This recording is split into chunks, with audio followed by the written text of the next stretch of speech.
प्रभु यीशु के सामर्थ्य नाम में आप सबको जय मसीह की। Praise the Lord. आइए आज के सुंदर दिन के लिए हम प्रभु का धन्यवाद करें। परमेश्वर की भलाइयों के लिए हम प्रभु का धन्यवाद करें। मेरे साथ इब्रानी की पुस्तक अध्याय 13 वचन 5 निकाले गए। लिखा है, तुम्हारा स्वभाव लोभ रहित हो और जो तुम्हारे पास है उसी पर संतोष करो, क्योंकि उसने आप ही कहा है, मैं तुझे कभी ना छोड़ूंगा और ना कभी तुझे त्यागूंगा। Praise the Lord, hallelujah. परमेश्वर के लोगों, परमेश्वर का वचन कहता है तुम्हारा स्वभाव लोभ रहित यानी बिना लालच के होना चाहिए। और जब हम इस अवस्था में होते हैं तो परमेश्वर का वचन है, प्रतिज्ञा है, मैं सदैव तुम्हारे साथ रहूंगा, मैं तुझे कभी ना छोड़ूंगा ना कभी त्यागूंगा। Praise the Lord. एक विश्वासी व्यक्ति था, अचानक लॉकडाउन होने के कारण या काम में उतार चढ़ाव होने के कारण उसका काम छूट गया, उसके जीवन में तकलीफ़ें आई, वो बहुत परेशान हो गया। अब वो घर पर बैठा है, बहुत निराश, काम छूट गया, कंपनी बंद हो गई। और तब अचानक उसके मन में पता नहीं क्यों ऐसा विचार आया कि मैं फास्ट फूड का एक बिजनेस खोल लूँ। फास्ट फूड वो चालू किया और परमेश्वर का अनुग्रह देखिए, वो धीरे धीरे चलने लगा और ऐसा कि बहुत बेहतर हो गया। मार्केट खुल गए, सब कुछ खत्म हो गया, लॉकडाउन समाप्त हो गया है। लेकिन अब वो पहले वाली कंपनी में जाना नहीं चाहता, क्योंकि अब उसे पता चला कि परमेश्वर मुझे वहाँ से क्यों हटाया। और आज जिस पोजीशन पर मैं हूँ, शायद लोग मुझे ना देख पाएँ, लोग मुझे मेरी पोजीशन को पहले जैसे महसूस ना कर पाएँ, पर वो कहता है मैं जानता हूँ परमेश्वर ने मुझे आर्थिक स्तर पर, मेरे बिजनेस पर इतनी आशीष दी कि मैं वहाँ था, इतना आशीषित नहीं था। जो फ्रीडम आज मुझे है कि मैं कभी भी प्रभु के साथ बैठ सकता हूँ, प्रभु की संगति कर सकता हूँ, वो फ्रीडम मुझे पहले नहीं था। Praise the Lord. प्रभु ने कहा, मैं तुझे कभी ना छोड़ूंगा। परमेश्वर के लोगों, कई बार हमारे जीवन में कठिन परिस्थितियाँ आती है और इन कठिन परिस्थितियों में हम बहुत दुखी हो जाते हैं, निराश हो जाते हैं। जीवन में हताशाएँ आती है, तकलीफ का आना, निराशा का आना, पीड़ाओं का आना तय है। ये तो जीवन का एक क्रम है, ये सारी चीज़ें आएंगी। एलिय्याह के विषय में लिखा, याकूब की पुस्तक अध्याय 5 अगर हम पढ़ें, विशेषकर 15, 16, 17 वचन में, तो एलिय्याह जैसे भविष्यवक्ता, नबी, इतना बड़ा प्रभु का दास, उसके प्रार्थना से बड़े बड़े चमत्कार होते, उसके विषय में लिखा, वह भी सुख दुख भोगी मनुष्य है। Praise the Lord. उसके भी जीवन में उतार चढ़ाव हुए। अब सेवकाई में देखिए फिलिप्पुस के जीवन को, यदि आप प्रेरितों के काम को अगर आप निकाल के देखें, विशेषकर 8वें अध्याय को, तो प्रेरितों के काम में आप देखेंगे फिलिप्पुस सामरी में बहुत अच्छा सेवा करता है। अब वृत्तांत को पढ़ेंगे, विशेषकर 8वें अध्याय को अगर शुरुआत के अंश को पढ़ें, 4 से लेकर नीचे के भागों को, तो फिलिप्पुस बहुत अच्छी सेवा कर रहा है। अचानक परमेश्वर का आत्मा उसे कहता है कि इस सेवकाई को यहाँ स्टॉप कर और आगे बढ़। कहाँ? इथोपिया, कुश देश का अधिकारी आ रहा है। इथोपिया का अधिकारी मरुभूमि की तरफ भागता है और पैदल जाना है, दौड़ते भागते, और जिसे सुसमाचार सुनाना है वो बहुत कंफर्ट जोन में, रथ में बैठ के यात्रा कर रहा है। यशायाह नबी की किताब पढ़ रहा है। पर फिलिप्पुस कह सकता, प्रभु यहाँ तो बेहतर है, यहाँ बहुत सारे विश्वासी हैं, यहाँ मेरी सेवा अच्छी है, यहाँ मैं अच्छा सेवा करूँगा। पर परमेश्वर को यहाँ के साथ साथ उस व्यक्ति की भी चिंता है जो अकेला है, रथ पे यात्रा कर रहा है और जो प्रभु का प्यासा है।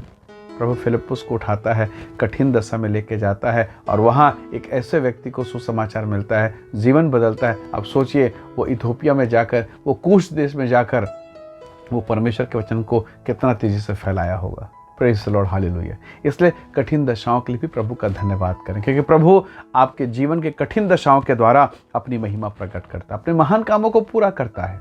प्रभु के लोगों, एस्तर की किताब को आपने पढ़ा होगा, मैं आशा करता हूँ। एस्तर की किताब, उसके जीवन को देखिए, रानी एस्तर के जीवन को देखिए। वो किस दशा में थी?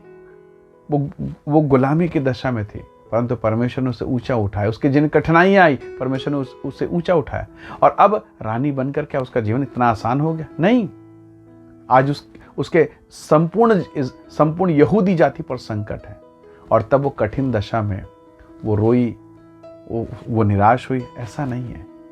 उसने उपवास रखा, 3 दिन का उपवास। कहा, ना मैं कुछ खाऊंगी ना मैं कुछ पीऊंगी, और ऐसी ही दशा में अपने लोगों के लिए, अपने परमेश्वर के नाम को लेकर मैं राजा के सामने बगैर उसकी अनुमति की जाऊंगी। वो राजा के अधिकार को चुनौती देती, वो डरती नहीं है। और परमेश्वर का धन्यवाद, जब उसने उपवास रखा, ध्यान से सुने, जब उसने उपवास रखा, प्रभु ने काम किया, राजा रात भर सो नहीं पाया, उसने इतिहास की पुस्तक को पढ़ा। हालेलुया। रानी बगैर राजा की अनुमति के सीधा राजमहल में प्रवेश करती है, मंत्रिमंडल के बीच में पहुंच जाती है। Praise the Lord. ये क्यों हुआ? ये इसलिए क्योंकि इस एस्थर ने कठिन दिनों में प्रार्थना किया। किस लिए हुआ? कि कठिनाई के समय भी उसने धन्यवाद किया। परमेश्वर के लोगों, मेरे और आपके जीवन में कई बार कठिनाई आएंगी और इन कठिनाइयों के द्वारा भी परमेश्वर अपनी महिमा लेगा। इसलिए यदि आज आप कठिन दशा में है, पीड़ा में है, परेशानी में, प्रभु का धन्यवाद कीजिए और उस कठिन दशा में ये खोजिए, ये मनन कीजिए कि प्रभु इस बुराई में, इस पीड़ा में आपकी मनसा क्या है, कहाँ और किस जगह पर प्रभु आपको अपनी महिमा का इस्तेमाल करेगा, आपको नहीं मालूम। सोचिए, यीशु का जुबान, यीशु के शब्द सुनकर सामरिया में सामरी स्त्री का जीवन परिवर्तित होता है और वो जो परिवर्तित हो गई है, आज उसके जुबान को सुनकर पूरा गांव परिवर्तित हो गया, पूरा गांव बदल गया, पूरा गांव पाप मुक्त हो गया, बोझ मुक्त हो गया, रोग मुक्त हो गया। Praise the Lord. कैसे हुआ? क्योंकि वो स्त्री पहले पापियों के संपर्क में थी, पूरा गांव पापी है।